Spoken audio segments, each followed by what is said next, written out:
Aujourd'hui, dans Tous en Ton, nouvelle idée de balade. Que vous soyez cycliste, piéton, cavalier ou même plaisancier, vous aurez plaisir à découvrir le canal de Nantes à Brest, qui va de Nantes à Brest et qui s'arrête aussi à Nort-sur-Erdre. Et à Nort-sur-Erdre, précisément, il y a une toute nouvelle maison éclusière qui accueille les visiteurs. On vous propose de la découvrir. C'est parti!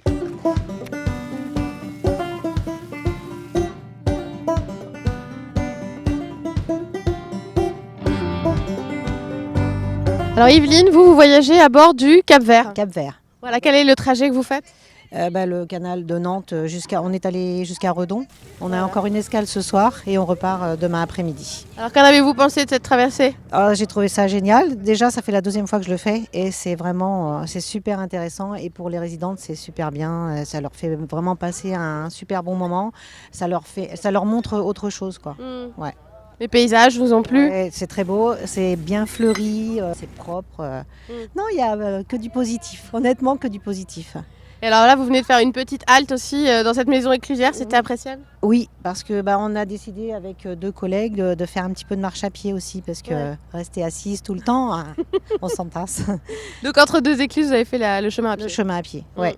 Et là, vous avez eu un bon accueil? Oui, très bien. Ouais, on a été très bien accueillis. La petite glace, le petit verre d'eau, donc c'est super.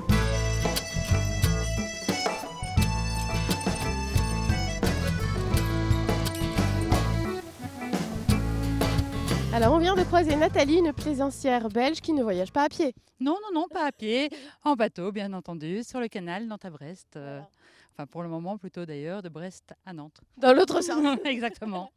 Et on peut s'inviter sur votre bateau pour traverser l'écluse? Je vous en prie, pas de souci. Merci Nathalie.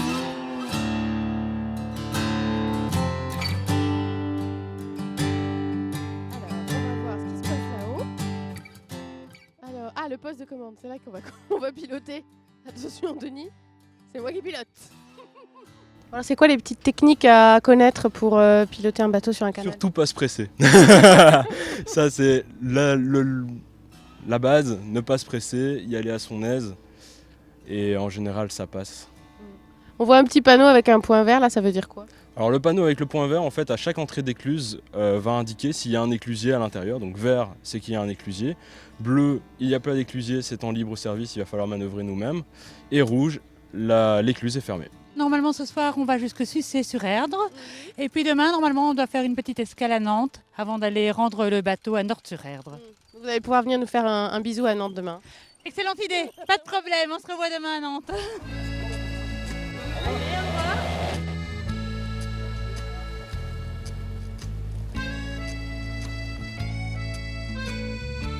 Que vous soyez en bateau, à vélo ou à pied, lorsque vous voyagez le long du canal de Nantes à Brest, vous avez besoin d'un petit peu de repos, de vous restaurer, de vous désaltérer. Et pour ça, il y a les maisons éclusières comme celle-ci. La maison de la Tindière, Sylvie vient juste de l'occuper, elle a ouvert depuis le début du mois de juillet. On va aller lui rendre visite pour voir un peu ce qu'elle propose. Venez!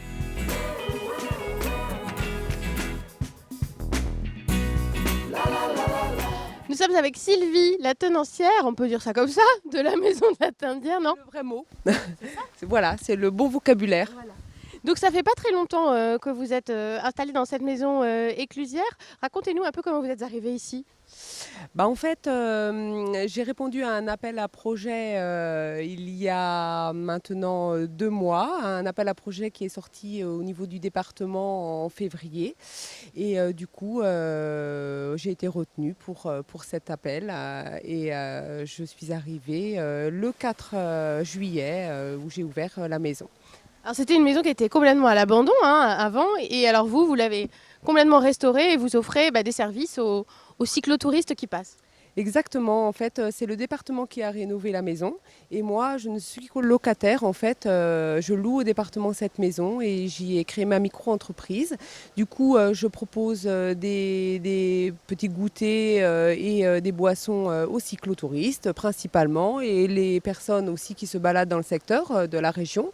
Et je propose un hébergement de 8 places. Alors, il y a à la fois des chambrées quand on veut venir et puis aussi des dortoirs pour les touristes qui sont de passage. Alors ce qui est intéressant aussi, c'est que vous, au départ, vous êtes vous-même une cyclotouriste. C'est aussi pour ça que vous vous êtes installée ici et que vous proposez cet accueil-là aux cyclotouristes et que vous connaissez bien leurs besoins. Vous avez beaucoup voyagé aussi. Exactement. En fait, j'ai fait beaucoup de vélo avec ma famille en voyage itinérant et du coup, je me suis arrêtée dans beaucoup d'endroits comme celui-ci et avec l'envie aussi de proposer également des services à ces personnes qui sont itinérantes. Et du coup, je connais très bien leurs besoins.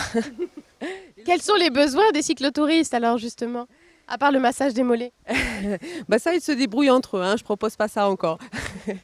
Mais du coup, bah, l'accueil, la connaissance du secteur pour pouvoir proposer des activités éventuelles autour dans la région, des petits services supplémentaires de pain, de restauration, de boissons fraîches, un abri vélo sécurisé. Des rustines, des pompes à vélo. Exactement, un accueil vélo un peu spécial avec effectivement du matériel pour faire les petites réparations, des services qui peuvent être aussi plus importants comme un parking pour laisser la voiture pour pouvoir partir en itinérance, du portage de bagages également. Voilà, tout ça est proposé à la Maison de la Tindière ici. Alors ça manquait, hein, c'est vrai, sur le canal de Nantes à Brest, c'était encore un secteur qui n'était pas très développé, alors même que le cyclotourisme se développe pas mal.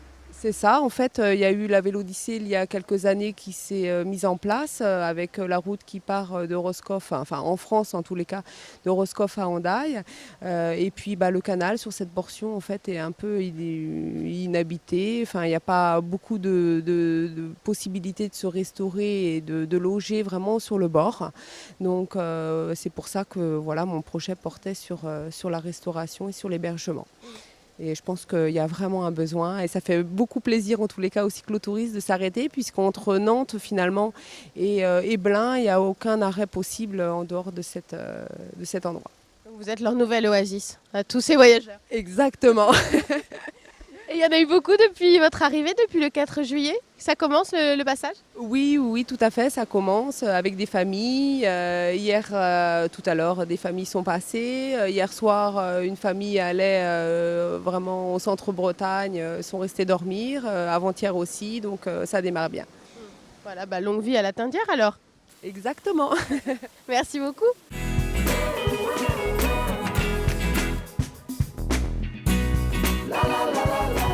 Alors, nous avons vu le canal en bateau et nous allons voir le canal à vélo. Maintenant, je me dévoue. Voilà, hommage au Tour de France. Annelise a testé pour vous, c'est parti. Attention. Les petits chemins qui sont la noisette. C'est le rendez-vous de tous les insectes, les oiseaux pour nous, ils donnent leur fête. Les lapins nous invitent. Souris-moi, courons vite, ne crains rien, Prends ma main, dans ce petit chemin. On vient de croiser la route de Monique qui pédalait, on l'a stoppée. Vous êtes une habituée hein, du canal. Oui, tout à fait. Quel est les parcours que vous faites? Je vais jusqu'à Quillec, je vais jusqu'à Bout de Bois. Ça, c'est des parcours que je fais régulièrement. Mais on a aussi fait le canal jusqu'à Pontivy. Voilà, ça nous prend de temps en temps comme ça. Et Vous le connaissez par cœur, vous connaissez ses secrets. on le connaît bien. Peut-être pas par cœur quand même, mais on le connaît, oui. Et vous disiez que vous le faisiez depuis toute petite, en fait. Est-ce qu'il a beaucoup changé? Oui, ça a changé quand même. Oui, parce que moi, quand j'étais petite, on voyait les péniches qui passaient avec le sable. Donc c'est vrai que ça a beaucoup changé. L'eau n'est pas si claire. Mais il est quand même toujours agréable. Et maintenant que les écluses elles commencent à se restaurer, c'est formidable, quoi. Oui, il y a une nouvelle maison éclusière hein, tout au long du canal, c'est appréciable. Oui, c'est très très bien ça. Oui. Et ça égaye en plus le canal, puisque c'était triste net La toutes fille ces était maisons plus à l'aise que fermées. le Oui, Donc on recommande le canal, faut venir le voir. très bien, oui, c'est sûr. Faut pas Et à vélo, c'est le mieux. à vélo, à pied. Ouais. Mais en bateau pour ceux qui aiment aussi, Ouais, pourquoi voilà. pas. Merci beaucoup Monique, bonne route. Oui, merci beaucoup. Au revoir. Au revoir. Alors on vient de croiser Anthony et Axel qui se baladent le long du canal de Nantes à Brest à vélo. Alors vous habitez dans le coin, Oui, dans le bourg. dans le bourg de Nord-sur-Erdre. Oui, exactement, oui. Et c'est une balade que vous faites souvent de venir par ici? Quand j'ai ma fille avec moi, donc puis, lorsque le temps le permet. Et qu'est-ce qui vous plaît dans ce petit coin-là pour venir pédaler?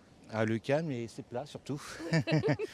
Surtout dangereux quand on traverse les routes départementales, mais bon, après c'est paisible. avec son enfant, c'est nickel. C'est sécurisé, c'est tranquille. Voilà. Et en plus, je crois qu'Axel fait de l'aquarelle. Ça rime, en plus, c'est génial. Donc, c'est un bon endroit aussi pour peindre.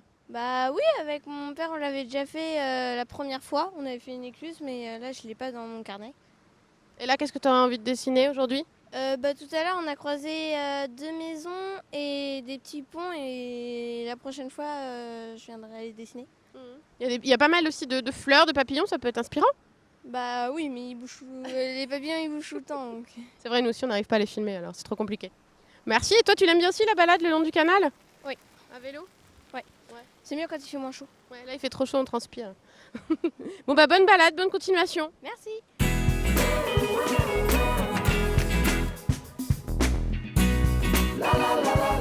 Pendant l'été, on peut batifoler dans l'herbe tendre, mais on peut aussi s'instruire. Et c'est ce que font les jeunes du Centre Accord du Clotoro qui apprennent pendant l'été le métier de journaliste. C'est un reportage de l'excellentissime Yannick Lenné.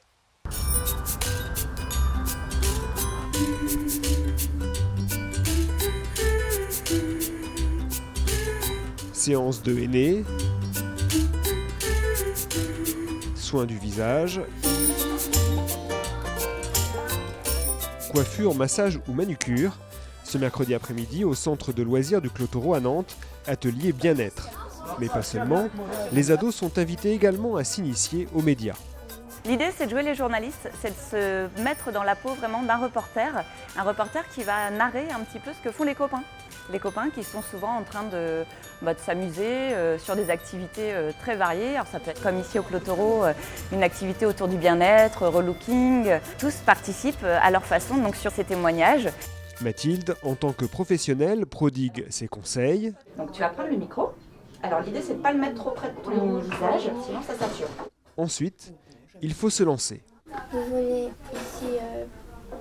Non, reprends, respire et tu repars. Bah, c'est normal. Il y a de la manicure, des soins de visage, il y a de la coiffure, petit coin détente, un petit thé pour se sentir comme dans un spa.